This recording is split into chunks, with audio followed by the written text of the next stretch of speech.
बिस्मिल्लाहिर्रहमानिर्रहीम, अस्सलाम वालेकुम। उम्मीद आप सब खैरियत से होंगे। हाइपरटेंशन या ब्लड प्रेशर से रिलेटेड हमारा दूसरी पॉडकास्ट आज हम लाइव करने जा रहे हैं।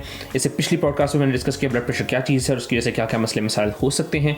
आज की पॉडकास्ट में हमने डिस्कशन ये करनी है कि हाइपरटेंशन का मर्ज़ या ब्लड प्रेशर का मर्ज़ कितनी इकसाम का होता है, नंबर 1, और नंबर 2 ये कि कौन कौन सी आपकी लाइफस्टाइल में ऐसी चीज़ें होती हैं जो कि इस मर्ज़ को या तो मज़ीद ख़राब कर सकती हैं या अगर आप उनको छोड़ दें तो उनसे बेहतरी आ सकती है। प्रोग्राम का आगाज़ करते हैं। सबसे पहले हम डिस्कस करेंगे कि ब्लड प्रेशर का मर्ज़ कितने टाइप्स का होता है। तो जी, मेडिसिन में एक रूटीन ये होती है कि हर चीज़ को 2 डिफरेंट टाइप्स में डिवाइड किया जाता है। पहली जो हाइपरटेंशन की टाइप है उसे प्राइमरी या एसेंशियल हाइपरटेंशन कहते हैं।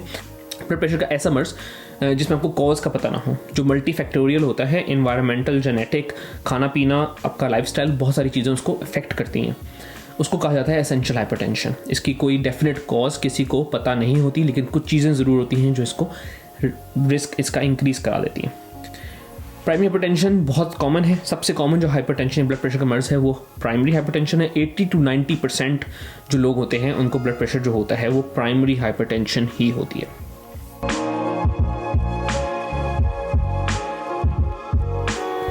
नेक्स्ट हम आते हैं सेकेंडरी हाइपरटेंशन की तरफ, जो कि दूसरी टाइप है। और सेकेंडरी हाइपरटेंशन जो ऐसी हाइपरटेंशन है, ऐसा ब्लड प्रेशर का मर्ज़ जो किसी और बीमारी की वजह से आपको हो जाए। तो इसमें सबसे कॉमन जो डिफरेंट बीमारी होती है इसकी वजह से ब्लड प्रेशर का मर्ज़ होता है वो होती है आपके गुर्दों की बीमारी या किडनी डिजीज़। किडनी डिजीज़ आपको डिफरेंट वजूहात से हो सकती है, जिसमें एक डायबिटीज़ बहुत इंपॉर्टेंट कॉज है, जिसके लिए मैंने पिछली वीडियोज़ बनाई हैं, उसमें ज़रूर देखें डायबिटीज़ किडनीज़ को कैसे डैमेज करती है, उसकी वजह से ब्लड प्रेशर कैसे हो सकता है। नंबर 2, किडनी की एक जेनेटिक डिजीज़ होती है जिसको पॉलीसिस्टिक किडनी डिजीज़ कहा जाता है। किडनीज़ की ब्लड वेसल्स की वैसे इंट्रिंसिक डिजीज़ हो सकती हैं। तो किडनीज़ की बहुत सारी डिजीज़ ऐसी हैं जिसकी वजह से ब्लड प्रेशर हो सकता है। सेकेंडरी में सबसे जो सेकंड मोस्ट इंपॉर्टेंट कॉज है वो है hormonal cause of blood pressure. बहुत सारी हार्मोन्स ऐसे होते हैं जो कि आपको ब्लड प्रेशर कॉज करवा सकते हैं, ठीक है। तो ऊपर से शुरू करें तो आपके दिमाग में एक ग्लैंड होता है पिट्यूटरी, उसके अंदर से ग्रोथ हार्मोन सिक्रीट होता है। अगर वो ज़्यादा हो जाए तो जैगेंटिज्म उस बीमारी को कहा जाता है और उसमें ब्लड प्रेशर का मर्ज़ हो सकता है। थायराइड का हार्मोन, जो थायराइड आपके गले में ग्लैंड होता है, अगर ये बढ़ जाए या इसकी मिकदार बॉडी में बढ़ जाए उसकी वजह से ब्लड प्रेशर हो सकता है। इसी तरह आपकी गुर्दों के ऊपर एड्रीनल ग्लैंड्स होते हैं, वो सिक्रीट करते हैं स्टेरॉइड्स, और स्टेरॉइड हार्मोन्स अगर आप वैसे भी यूज़ करना शुरू करते हैं तो उससे भी आपको ब्लड प्रेशर इंक्रीज़ हो सकता है। गुर्दों के पास एड्रीनल से एक और चीज़ सिक्रीट होती है जिससे कहा जाता है एड्रेनलिन, अगर वो बॉडी में ज़्यादा हो जाए उससे भी ब्लड प्रेशर इंक्रीज़ हो जाता है। तो इस तरह बहुत सारे ऐसे हार्मोन्स हैं जिसकी वजह से ब्लड प्रेशर का प्रॉब्लम हो सकता है। कुछ हार्मोन्स ऐसे हैं जो आपके ब्लड प्रेशर को वैसे डायरेक्टली ब्लड वेसल्स की वजह से इंक्रीज़ करा देते हैं। कुछ ऐसे हैं जो आपकी किडनी से एक्सक्रीशन सॉल्ट और वाटर की रोक के उसकी वजह से ब्लड प्रेशर को इंक्रीज़ करा देते हैं। तो इसी वजह से हार्मोन्स के टेस्ट करना कुछ कंडीशंस में, अगर आपको हाइपरटेंशन ब्लड प्रेशर का मर्ज़ हो तो उसमें हार्मोन्स टेस्ट करना ज़रूरी हो सकता है। नंबर 3 जो कॉज है हाई ब्लड प्रेशर की, सेकेंडरी हाइपरटेंशन या सेकेंडरी हाई ब्लड प्रेशर की, वो ड्रग्स हैं। कुछ दवाइयाँ आप ऐसी इस्तेमाल कर सकते हैं जिसकी वजह से आपका ब्लड प्रेशर ऊपर जा सकता है। जिसमें एक मैंने अभी जिक्र किया स्टेरॉइड्स या स्टेरॉइड लाइक जो दवाइयाँ होती हैं जो आपकी बॉडी में सॉल्ट और वाटर को रिटेन कराती हैं, उसकी वजह से आपका ब्लड प्रेशर ऊपर जा सकता है। और चौथी और आखिरी कॉज जो कि इतनी कॉमन नहीं है लेकिन इसकी वजह से ब्लड प्रेशर इंक्रीज होता है, उसमें आपकी डिजीज़ ऑफ ब्लड वेसल्स हो गई, ठीक है। एथेरोस्क्लेरोसिस, आपकी आर्टरीज में या आपकी ब्लड वेसल्स में फैट का या चिकनाई का जम जाना, उसकी वजह से ब्लड प्रेशर ऊपर चला जाता है। स्पेशली अगर ये चिकनाई जम जाए आपकी गुर्दों की वेसल्स में, क्योंकि गुर्दे जो हैं आपकी ब्लड प्रेशर को कंट्रोल करने के लिए बहुत इंपॉर्टेंट रोल अदा करते हैं। अगर वहाँ पे ब्लड वेसल्स में चिकनाई बहुत ज़्यादा हो जाए और वो आर्टरीज जो है वो बहुत छोटी रह जाए तो उसकी वजह से आपको ब्लड प्रेशर का प्रॉब्लम हो सकता है। इसी तरह आपकी जो मेन शाहरग है जिसको एयोर्टा कहा जाता है, जबकि दिल से खून लेके पूरी बॉडी में सर्कुलेट कराती है, अगर उसकी कोई डिजीज़ हो उसकी वजह से भी ब्लड प्रेशर ऊपर जा सकता है। एनीवेज, ये मैंने जल्दी इन सब कॉजेज़ को टच किया जिसकी वजह से आपका ब्लड प्रेशर हाई हो सकता है। अब हम जाएंगे उन फैक्टर्स की तरफ जो कि ब्लड प्रेशर के रिस्क को इंक्रीज़ करा देते हैं। इनसे कोई डेफिनेट एसोसिएशन नहीं है लेकिन इनसे डेफिनेटली ब्लड प्रेशर का रिस्क बढ़ जाता है। सबसे पहली चीज़ जो मैं आपको कहूँगा, जो हम सबको पता भी है, हम अपनी आम ऑब्जर्वेशन में देखते हैं, वो है जेनेटिक्स।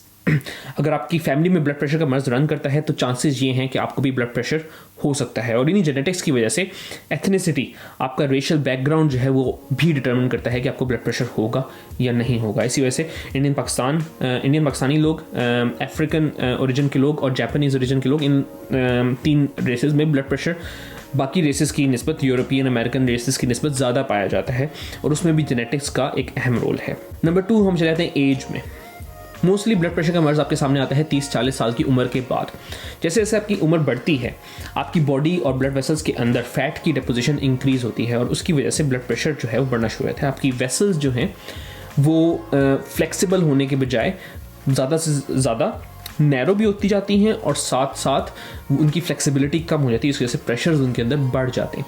इसी वजह से 30-40 ईयर्स के बाद जो है ब्लड प्रेशर का मर्ज़ ज़्यादा से ज़्यादा सामने आता है, जो देखने में मरीज़ों में कॉमन नहीं मिलता है। अगर उससे पहले ब्लड प्रेशर हो रहा है तो फिर सेकेंडरी हाइपरटेंशन जो हमने डिस्कस किया कि किसी और मर्ज़ की वजह से जो हाइपरटेंशन होती है उसको कंसिडर करना ज़रूरी हो जाता है।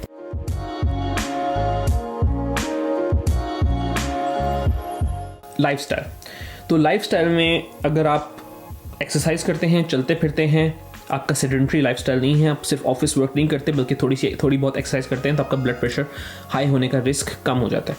क्योंकि होता है कि जैसे जैसे आप एक्सरसाइज करते हैं, अपनी बॉडी को मूव करते हैं, तो आपकी बॉडी में ऐसे हार्मोन सिक्रीट होते हैं जो कि आपके हाथों पैरों टांगों में ब्लड वेसल्स को डायलेट कराते हैं, इस वजह से ब्लड प्रेशर नीचे आता है। और इसके अलावा अगर आप एक्सरसाइज करें रेगुलरली तो उससे आपका वज़न भी कम होता है और वज़न ज़्यादा होना in it self is a risk factor for high blood pressure, बहुत सारी डिफरेंट बीमारियाँ। तो इस वजह से लाइफस्टाइल को इम्प्रूव करना, सेडेंटरी लाइफस्टाइल को छोड़ना, एक्सरसाइज करना जो है ये ब्लड प्रेशर को कम करने में हेल्प करता है और इवन ब्लड प्रेशर के मर्ज़ को रोक भी सकता है। फिर आते हैं मोटापे पे। जैसे मैंने अभी जिक्र किया, जो लोग मोटे होते हैं उनमें चिकनाई की मिकदार ज़्यादा होती है, उनका मेटाबॉलिज्म डिफरेंट होता है, उनमें इंसुलिन रेजिस्टेंस ज़्यादा हो जाती है, उनमें डायबिटीज़ के चांसेस ज़्यादा होते हैं, उनमें बहुत सारी बीमारियों के चांसेस ज़्यादा होते हैं, इस वजह से ब्लड प्रेशर बढ़ने का चांस भी ज़्यादा हो जाता है। एक और जो बहुत कॉमन चीज़ हमारे माशरे में पाई जाती है वो है स्मोकिंग। स्मोकिंग से जो सब्सटेंसेस आप इनहेल कर रहे हैं, जो कि अच्छी फीलिंग के लिए आप इनहेल कर रहे हैं, उसमें काफ़ी सारे टॉक्सिक सब्सटेंसेस भी बॉडी में जा रहे होते हैं और नंबर 2 ऐसे भी बहुत सारे सब्सटेंसेस बॉडी में जा रहे होते हैं जो कि कैंसर कॉज करा सकते हैं। खैर ये तो एक साइड लाइन थी, लेकिन स्मोकिंग में जो सब्सटेंस आपके अंदर बॉडी के अंदर जाता है वो भी ब्लड वेसल्स को नैरो कराता है, जिसकी वजह से ब्लड प्रेशर इंक्रीज होता है। तो स्मोकर्स का ब्लड प्रेशर भी ज़्यादा होने के चांसेस होते हैं और स्मोकिंग एक नोन रिस्क फैक्टर है ऑफ इंक्रीजिंग ब्लड प्रेशर। फिर आगे जैसे भी चिकनाई की बात हो रही थी, अगर आप अपने खाने में चिकनाई का इस्तेमाल ज़्यादा करेंगे, अगर आपकी बॉडी के अंदर चिकनाई और बैड कोलेस्ट्रॉल जिसे LDL कोलेस्ट्रॉल कहा जाता है वो ज़्यादा हो जाएगी, तो उसकी वजह से भी आपका ब्लड प्रेशर बढ़ने के चांसेस इंक्रीज होते हैं, क्योंकि ये सारी की सारी कोलेस्ट्रॉल आपकी ब्लड वेसल्स के अंदर जमा होती जाएगी और उसके ब्लड वेसल्स के कैलिबर को कम करती जाएंगी और हार्ट को बहुत ज़्यादा रेजिस्टेंस का सामना करना पड़ेगा उनके अंदर ब्लड पंप करने के लिए और इस वजह से ब्लड प्रेशर बढ़ जाएगा। फिर आते हैं जी ग़ज़ा में, जहाँ ग़ज़ा की बात हो रही है वहाँ पे ये भी डिस्कस कर लूँ कि जो लोग खाने में नमक का इस्तेमाल बहुत ज़्यादा करते हैं कि नमक बॉडी के अंदर रिटेन होता है और अगर किडनीज़ उनको सही तरह एक्सक्रीट नहीं करती तो उस नमक की वजह से भी ब्लड प्रेशर इंक्रीज़ होता है, क्योंकि बॉडी के अंदर पानी इंक्रीज़ हो जाता है, पानी इंक्रीज़ होने की वजह से खून और ब्लड वेसल्स का वॉल्यूम इंक्रीज़ होता है, इसकी वजह से ब्लड प्रेशर इंक्रीज़ हो सकता है। एक बहुत इंपॉर्टेंट चीज़ जिसके ऊपर इतना तवज्जो नहीं दी जाती वो है पर्सनैलिटी टाइप। कुछ लोग होते हैं जो गुस्से के बहुत तेज़ होते हैं, उनका ब्लड प्रेशर बहुत जल्दी ऊपर जाता है। कुछ लोग ऐसे होते हैं जो टेंशन बहुत लेते हैं, स्ट्रेस बहुत लेते हैं, एंजाइटी बहुत लेते हैं, उनका भी ब्लड प्रेशर बहुत ऊपर जाता है। इस वजह से अपनी पर्सनैलिटी को स्लोली इस तरह से मॉडिफाई करने की ज़रूरत होती है, स्पेशली उन लोगों को जिन लोगों को ब्लड प्रेशर का मर्ज़ है, कि वो स्ट्रेस कम से कम लें, ज़्यादा एंशियस ना हो, गुस्से में कमी करें। इस वजह से इन सब चीज़ों से ब्लड प्रेशर आपका खुद ब खुद कम होने के चांसेस होते हैं। तो पर्सनालिटी टाइप जिनकी ऐसी होती है, जिनको स्ट्रेस, गुस्सा, एंगर बहुत ज़्यादा होता है, उनमें भी ब्लड प्रेशर का मर्ज़ बढ़ने के चांसेस होते हैं। ये थी वो मेन चीज़ें जिनके साथ ब्लड प्रेशर का एसोसिएशन होती है और इन के होते हुए ब्लड प्रेशर के होने के चांसेस इंक्रीज़ होते हैं, इनको रिस्क फैक्टर्स कहा जाता है। एक और चीज़ जो उनको इधर मेंशन कर दूँ, वो लोग जिनका पैदाइश के वक्त वज़न नॉर्मल से कम हो, उनमें भी अपनी एडल्ट लाइफ में जाके ब्लड प्रेशर का मर्ज़ होने के चांसेस होते हैं। खैर ये नई चीज़ है, ये मेरे भी नॉलेज में पहले नहीं थी, अभी मैंने रिसेंटली जो रिसर्च की उसके बाद मुझे पता चला। तो इस वजह से ज़रूरी है प्रेग्नेंट ख़वातीन के लिए कि वो ख्याल रखें। आजकल ख़वातीन में एक बहुत बड़ा ट्रेंड चला हुआ है खाना पीना छोड़ना और अपनी फ़िगर और अपने वेट का बहुत ख्याल रखना, लेकिन प्रेगनेंसी में आपके बच्चे का अप्रोप्रिएट वेट गेन होना बहुत ज़रूरी है एक हेल्थी लाइफ के लिए। अभी के लिए इतना ही। इंशाल्लाह नेक्स्ट वीडियो में हम डिस्कस करेंगे कि ब्लड प्रेशर के मर्ज़ को डायग्नोस करने के लिए क्या किया जाता है, इसकी क्या क्या अलामात हो सकती हैं, इनका डायग्नोसिस कैसे किया जाता है और सही डायग्नोसिस हमारे यहाँ होता है या नहीं होता, ये चीज़ें डिस्कस करेंगे ब्रीफली। और उससे नेक्स्ट वीडियो में इंशाल्लाह हम ट्रीटमेंट की तरफ जाएंगे और ट्रीटमेंट में मैं स्पेसिफिक ड्रग्स तो नहीं मेंशन करूँगा, लेकिन आपको ये ज़रूर बताऊँगा कि ट्रीटमेंट के मेन प्रिंसिपल्स क्या क्या होते हैं। दुआ में याद रखिएगा। नाइस टू मीट यू, और इंशाल्लाह नेक्स्ट टाइम दोबारा मुलाकात होगी। इर्द गिर्द के लोगों का ख्याल रखिएगा। अल्लाह हाफिज़, टेक केयर।